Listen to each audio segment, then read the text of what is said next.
Speaker సెక్షన్లోకి వచ్చి మీ సమస్యలు మీ గోడు వినేందుకు వచ్చిన చైర్మన్ గారికి ఒకసారి గట్టిగా చప్పట్లు కొట్టాల్సిందిగా కోరుతా ఉన్నాను.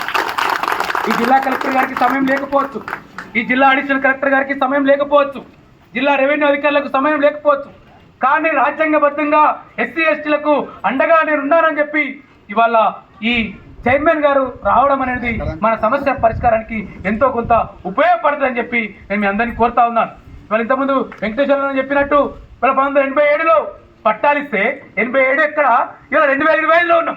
80లో పట్టాలిస్తే ఇప్పటికీ కూడా ఈ పక్క అంతా మొత్తం కబ్జా చేశారు. 18 ఎకరాలు ప్రభుత్వంకే భూస్వాములు సీలింగ్ చట్టం కింద భూమి ఇచ్చారు సార్.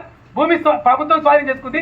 తిరిగి అదే భూస్వాములు మనమన పేరుతో కొడుకు పేరుతోటి 18 ఎకరాల చొప్పున ఇవాళ వేణు అనే ఒక భూ కబ్జాదారుడు ఇవాళ భూములు గుంజుకున్నాడు, దౌర్జన్యం చేస్తా ఉన్నాడు. ఇక్కడ ఎస్సీ ఎస్టీలు ఎక్కడో దగ్గర ఇల్లు కట్టుకుందాం అనుకుంటే, రేకులు వేసుకుందాం అనుకుంటే రెవెన్యూ అధికారులు పాపము వాళ్లకు ఇక్కడ చట్టం ఏముంది, ఇక్కడ ప్రభుత్వము ఆదేశాలు, గవర్నమెంట్ ఏం ఆర్డర్ ఇచ్చింది, ఏం పట్టాలు ఇచ్చినాయి ఏమి చూసుకోరు.